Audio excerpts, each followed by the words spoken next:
you please tell me, how are you an expert in farming and GMOs? So I'm the fourth generation on my side of the family to farm, and I married a seventh generation farmer. So it's both literally and figuratively in my genes. I know, because I do the laundry.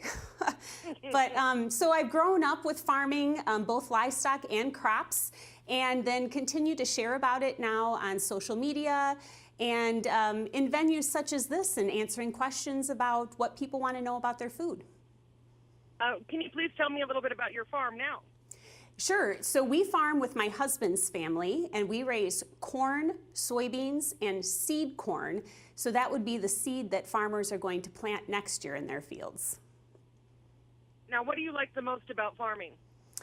Oh, I love farming because it allows us to be with our family every day, all day, and which it can be a good or a bad thing sometimes. But I have two kids too, and so as a mother, it's just amazing to see my kids being able to spend time and learn from their grandparents and their aunts and their uncles, and really get that generational historical knowledge of what it is to live off the land. What are the biggest challenges facing today's farmers? Well, I do believe that some of our bigger challenges within the agriculture community certainly is market access and infrastructure and things like that. But if we look outside, it is a challenge, but also a blessing, is all of the questions that we're getting about food these days from consumers. And I'm a consumer myself. So, you know, where is our food grown? How is it raised? Who is raising it? And I believe that those questions are actually making farmers better at what we're doing, because we're taking a closer look at what we do on the farm and really dialing down on some of the details so that we are able to use some of the resources that we have available to us to be better stewards of the land and also provide a more high quality product. Now, what are GMOs? So GMOs would be one of those tools that we have in our toolbox on the farm. The acronym stands for Genetically Modified Organism, which makes it sound like we're talking about a thing, but in reality, it is a process by which we can create new hybrids or varieties of plants. Wouldn't that mean that all the foods we consume are some sort of GMOs? You know, there has been conversation about that, and so certainly from the beginning of time, plants have been modified in some way. Farmers have been selecting for certain traits and certain types for a long time. This is just another way to get there that doesn't take as long. And so, for example, on our farm, we plant soybeans that resist certain herbicides, and we do that by putting in there a gene from a petunia. That's how they created soybeans that will resist Roundup or glyphosate.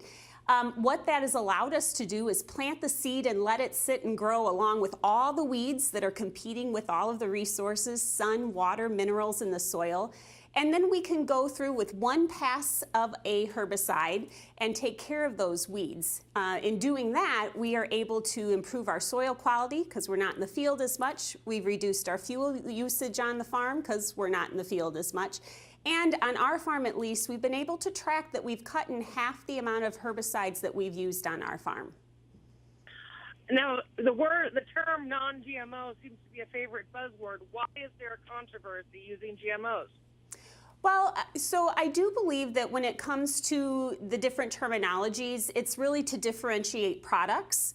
Particularly, we see those when we are in the grocery stores, but on the farm, it really is just another seed to plant. So we also plant non-GMOs on our farm in addition to conventional seed and genetically modified seed.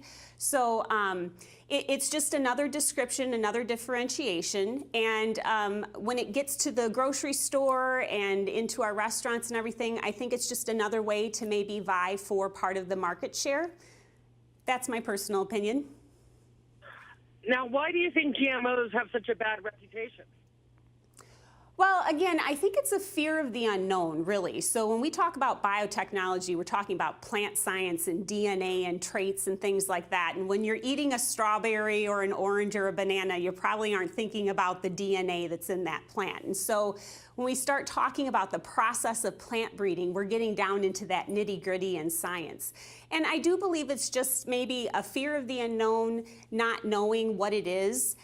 which is why for food consumers and food decision makers, it behooves us to start to ask those questions and understand who's behind our food and who is growing our food, and then making choices that are comfortable for you and your family. That's the great thing about agriculture in the United States is we have such a diverse environment, climate, market access, and infrastructure that we can deliver all sorts of food raised in all types of manners to our consumers. I've heard that some farmers have actually been strong-armed into only using non-GMO seeds. Do you know anyone that's happened to? I do not, but I have heard that quite often, and I can tell you that genetically modified seed is a choice that farmers make. No one ever tells a farmer what they can and cannot plant on their fields. We go through quite a bit of research and reading and talking to the plant breeders and experts to determine what's best to plant on our farms, and then we make those choices accordingly. No one ever comes and says you absolutely have to plant this on your farm or use this type of production practices. It's all a choice for farmers, and they make those choices based on what's best for their farm, for their fields, and for their family. Now, do you have any thoughts on the film Food Revolution? I've heard that's a huge deal right now in the agricultural community. Yeah, I have just heard a little bit about it, but I have not read enough about it to make a comment. Okay. I hear that some people who have the same feelings about GMOs are kind of equated with people who don't like immunizations. Have you ever heard people comparing the two? Again, that is something that I have heard as well. And again, I think it just goes to people making choices that they feel are best for themselves. There's a certain level of respect that has to go with that. We may not agree with how someone feels about something, but certainly it is their choice. And so for us as farmers, again, genetically modified organisms, GMOs, non-GMOs, the seed choices we have, it's all a choice. And I can assure you, I know from the maps and the data that sit on my dining room table every year when we make these decisions, we put a lot of time and effort into determining what is the best that we can do for our farm and our fields. How do you individually choose your seeds for your farm? So we're able to use a lot of data that we get through tractor technology, which I love to talk about. So in our tractors, we have iPads and GPS and satellites and all of these things that are feeding data into a database that tells us soil fertility, it tells us what type of insect or weed pressure we might be seeing in that field. It tells us about soil moisture, how many plants did we plant in a certain square foot. And then when we go to harvest, what type of yield or what did we get off of that? How many bushels did we get off of that square foot or that acre? And we're able to go back and overlay all of these maps on top of all of this data that tells us that in this particular field, for example, we may not have great soil fertility. So in this area, we need to add more of something, a mineral or a fertilizer of some sort.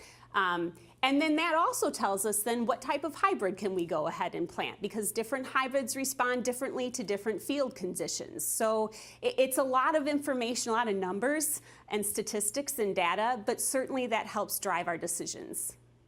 As a farmer, do you believe GMOs could help solve problems in the future? I certainly do. 20 years ago when the first genetically modified seed came to market, it really was for farmer benefit. As I listed before, it's allowed us to do more with less. But moving forward in the future, I do believe that biotechnology, which is that process of GMOs, that we can solve some of those problems of food insecurity by increasing yields, by making maybe less productive land more productive because you have a hybrid that can grow there better, and certainly increasing the nutritional content of our food as well. How can people connect with you? Well, they can connect with me through GMOAnswers.com, which is one way.